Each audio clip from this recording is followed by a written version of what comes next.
जय हो नीलाचल के नाथ की, जय हो चक्र नयन विशाल नेत्रों वाले करुणा सागर की, जय हो जगन्नाथ स्वामी की। हे प्रभु, आज आपकी कथा कहने वाली हूँ, पर कथा आपकी है, वाणी भी आपकी हो जाए। बहुत समय पहले एक नगर में एक कसाई रहता था। नाम था सदन। लोग कहते सदन कसाई, पर भगवान कहते मेरा सरल हृदय वाला सदन। वह मांस बेचा करता था। उसकी छोटी सी दुकान थी। लकड़ी की चौकी, एक पुराना तराजू था। 2 पल्ले थे। एक पल्ले में मांस तोलता, दूसरे पल्ले में बाट रखता। लेकिन उन बाटों में सालिग्राम की मूर्ति भी थी। सदन को क्या पता था, उसे लगा साधारण पत्थर है। उसने उसे तराजू में रखा और मांस तोलता। सालिग्राम जी लुढ़कते, फिर संतुलन बन जाता। भगवान उस पल्ले में लुढ़कते थे और आनंदित होते थे। एक दिन एक विरक्त साधु उधर से गुजरे। कसाई की दुकान थी। उन्होंने मुंह पर कपड़ा रखा, पर संत की दृष्टि करुणामयी होती है। उन्होंने सोचा, हे प्रभु, इन निर्दोष जीवों पर भी कृपा करना। तभी उनकी दृष्टि तराजू पर पड़ी। वे ठिठक गए, यह तो सालिग्राम है। वे लौटे, ध्यान से देखा, हृदय कांप उठा। भैया, तुम्हें पता है ये क्या है? सदन ने सरलता से कहा। पत्थर है महाराज। संत बोले, यह पत्थर नहीं, स्वयं भगवान है। सदन का चेहरा उतर गया। वह कांप गया। महाराज, मुझे नहीं पता था, मैं अज्ञानी हूँ। यदि भगवान है तो आप ले जाइए। उसने बिना तर्क किए सालिग्राम जी दे दिए। यहाँ ध्यान दीजिए, वह बहस नहीं करता, वह अहंकार नहीं करता, वह सरलता से समर्पण कर देता है। संत सालिग्राम जी को ले गए, पंचामृत से अभिषेक किया, चंदन लगाया, इत्र लगाया और तुलसी की माला पहनाई, चांदी के सिंहासन पर बिठाया और 56 भोग लगाया। पूरे विधि विधान से उनकी सेवा की। जब रात्रि हुई, संत को स्वप्न आया। सालिग्राम जी बोले, मेरा मन यहाँ नहीं लग रहा। संत चौंक गए, प्रभु, यह तो 56 भोग है, चांदी का सिंहासन है। भगवान बोले, मुझे उसी के पास जाना है, सदन कसाई के पास। मुझे उसके तराजू में लुढ़कना अच्छा लगता है। संत बोले, वह जीव हत्या करता है। भगवान मुस्कुराए, वह सुधरेगा, तुम उसे अनुग्रहित करो। संत सालिग्राम जी को लेकर लौट आए। सदन ने देखा, महाराज, और कोई भगवान तो नहीं रह गए मेरे पास? संत बोले, नहीं, इन्हें लौटाने आया हूँ।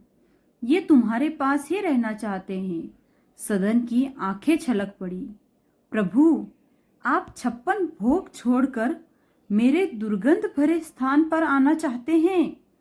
उसने वही क्षण निर्णय लिया, जब भगवान मेरे लिए सिंहासन छोड़ सकते हैं, तो क्या मैं उनके लिए अपना पाप नहीं छोड़ सकता? उसने दुकान बंद कर दी और संकल्प लिया, अब मैं नीलाचल जाऊंगा, महाप्रभु के दर्शन करूंगा, और निकल पड़ा। एक नगर में पहुंचा। एक चंचल स्त्री ने उन्हें देखा। उसका मन आकर्षित हुआ। उसने संकेत किया, यदि स्वीकार करो तो पति को मारकर आ जाऊं। सदन भोले थे, हाथ जोड़ दिया। स्त्री ने सच में पति की हत्या कर दी और आरोप लगा दिया कि इसी ने उकसाया है। नगर में कोलाहल मच गया। राजा ने आदेश दिया कि तुम्हें मृत्युदंड मिलेगा। तो सदन ने विनती की कि महाराज, पहले जगन्नाथ के दर्शन कर आऊं। तो वहां की जनता ने कहा, नहीं। तब बोले कि मेरी दोनों भुजाएं काट लीजिए। मैं निर्दोष हूँ। फिर भी मौन रहे और उनकी दोनों भुजाएं काट दी गई। किसी ने पूछा, क्यों नहीं रो रहे हो? सदन बोले, मैं जिनके दर्शन करने जा रहा हूँ उनकी भी तो भुजाएं नहीं हैं। अब नाथ और दास दोनों समान हो गए। यही है भक्ति का उत्कर्ष। सदन की दोनों भुजाएं काट दी गई। रक्त बह रहा था। जन समूह पूरा स्तब्ध था, पर सदन के मुख पर कोई पीड़ा नहीं, अद्भुत शांति थी। उन्होंने आकाश की ओर देखा और कहा, हे प्रभु, मैं आपके दर्शन करने आ रहा हूँ। आपकी भी तो पूर्ण भुजाएं नहीं हैं। अब दास और नाथ दोनों समान हैं। यह वचन सुनकर कुछ लोगों के हृदय कांप उठे कि कौन है ये व्यक्ति? ये कसाई है या कोई संत है? इनके शरीर से इतना खून निकल रहा है, पर भीतर से प्रकाशमान आत्मा की शांति। सदन अब बिना भुजाओं के आगे बढ़ते रहे। कुछ लोग दया देखते तो कुछ उपहास करते, पर सदन के मुख पर एक ही नाम था, जगन्नाथ। जगन्नाथ। जैसे हर कदम पर महाप्रभु स्वयं मार्ग प्रशस्त कर रहे हों। कई दिनों की यात्रा के बाद दूर से नीलाचल का शिखर दिखा और उस समय सुशोभित नील चक्र। सदन वहीं भूमि पर गिर पड़े। आंखों से अश्रुधारा बहने लगी। हे नाथ, मैं आ गया आपके चरणों तक। अब चाहे प्राण ले लो। और उसी समय वातावरण स्थिर हो गया। हवा भी मानो थम गई हो। जब लोग उन्हें पूरी ले आए, अब आपकी मर्जी, चाहे आप दर्शन दें या न दें। पुजारियों को अनुभव हुआ कि जगन्नाथ महाप्रभु अपनी वेदी पर हिल रहे हैं। एक पुजारी ने जाकर के प्रार्थना की, महाप्रभु जी, आप उत्सुक लग रहे हैं। आप बड़े प्रसन्न लग रहे हैं। कोई आज्ञा हो तो हम सेवकों को आज्ञा कीजिए। तो महाप्रभु ने आज्ञा की कि मेरा एक भक्त आया है और वो यहाँ तक पहुँचने में बड़ा दुर्बल हो रहा है। पालकी लेकर के जाओ और उसको लेकर के आओ। उसको बिठा करके लाना। मेरा परम भक्त आया है, उसको लेकर के आओ। पुजारी बोले, भैया देरी नहीं करो, जल्दी पालकी ले। अब पालकी ले करके जगन्नाथपुरी के द्वार पर पहुंचे। वहां तो हजारों भक्त थे। ठाकुर जी ने ये तो बताया ही नहीं कि कौन सा भक्त। पालकी देख करके भक्त बोले, भैया पालकी क्यों आई? बोले, ठाकुर जी ने कहा है जो मेरा परम भक्त हो इसको पालकी में बिठा कर लाना है। तो उन भक्तों में लड़ाई होने लगी। बोले, मैं परम भक्त हूँ। दूसरा बोला, नहीं मैं हूँ।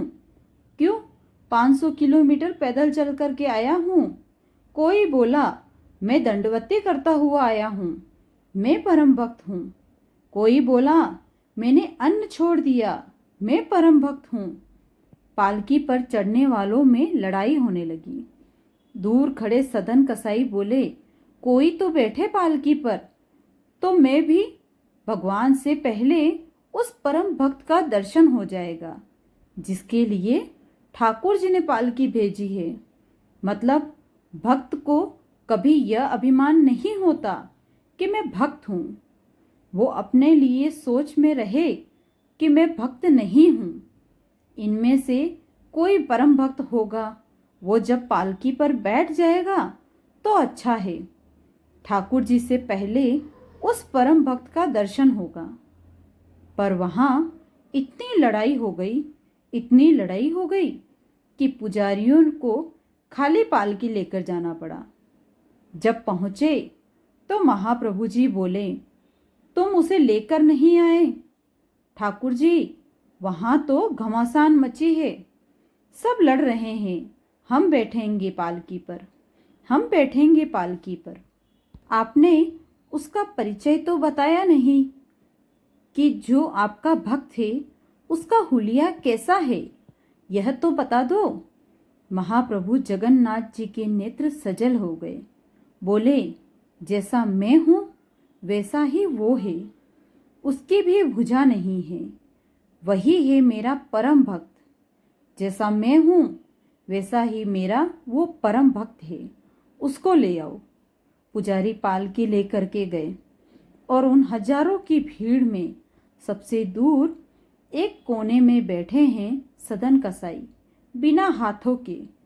पुजारियों के नेत्र सजल हो गए, दौड़ करके गए, तुम्हारे लिए पालकी भेजी है।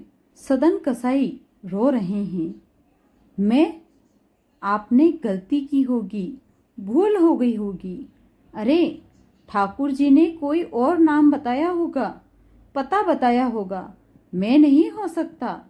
मैं परम भक्त, मैं तो जीवन भर कसाई रहा हूँ, कितने जीवों को मार मार के उनका मांस बेचा है मैंने, और कभी एक आरोप में बस कुछ ही दिन की बरी होकर के आया हूँ।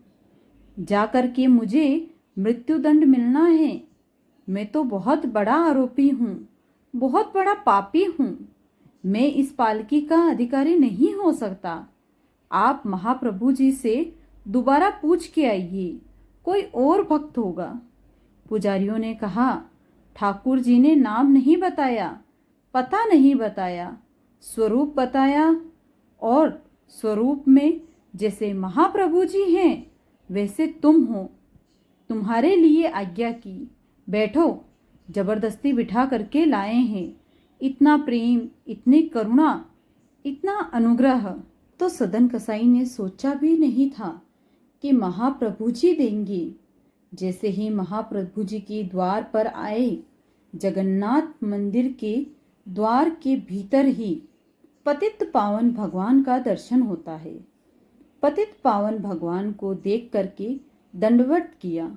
पालकी से उतरकर सदन कसाई ने आज तक उनके मन में यह नहीं आया कि मेरे हाथ कट गए हैं। सब लोग इधर देखो, ध्यान से सुनो। आज तक मन में नहीं आया कि मेरे हाथ कट गए, लेकिन आज जैसे ही प्रणाम किया तो प्रणाम करने पर ये भुजाएं उठ नहीं पा रही थी। तब पहली बार मन में आया कि मेरी भुजा होती तो मैं अपने महाप्रभु जी को दंडवत साष्टांग प्रणाम करता, लेकिन भुजा तो है नहीं, अब बंद हो गया। लेकिन पहले जगन्नाथपुरी में नियम था, प्रत्येक दर्शनार्थी महाप्रभु जी को आलिंगन करते थे। सब जाकर के महाप्रभु जी को पकड़ते। यही सोचते जा रहे सदन कसाई कि मैं आलिंगन करूंगा कैसे। आलिंगन के लिए तो भुजा चाहिए, मेरे पास तो भुजा है ही नहीं। महाप्रभु जी बाह पसार करके खड़े हैं, मैं कैसे आलिंगन करूंगा। जैसे ही महाप्रभु जी के सामने पहुंचे, ऐसी ज्ञानी होने लगी कि नाथ, मेरी भुजा नहीं है, मैं आपको अपने अंक में कैसे भरूंगा। इस भावना से कटी हुई भुजा जैसे ही उठाई, तुरंत दोनों भुजाएं प्रकट हो गई और महाप्रभु जी को आलिंगन कर लिया, हृदय से लगा लिया। मानो उन्होंने नहीं, महाप्रभु जी ने उनको हृदय से लगाया। सोचिए, निर्दोष थे वो, मृत्युदंड चढ़ा है उनके ऊपर, लेकिन महाप्रभु जी ने कैसा प्रेम, कैसा उपकार, कैसा अनुग्रह किया। क्यों? कोई सफाई नहीं देनी पड़ती। यहाँ सदन कसाई जी को जाकर के कि मैंने अपराध नहीं किया, मैंने दोष नहीं किया, इसलिए मेरे हाथ काट दिए। जबरदस्ती का कुछ नहीं कहा है, मौन गए थे, क्योंकि महाप्रभु जी सब जानते हैं आपके जीवन में क्या चल रहा है, क्या नहीं चल रहा है। मत बताइए ठाकुर जी को, सब पता है उनको। उनके सामने तो निर्भाव से जाओ, निष्काम भाव से जाओ।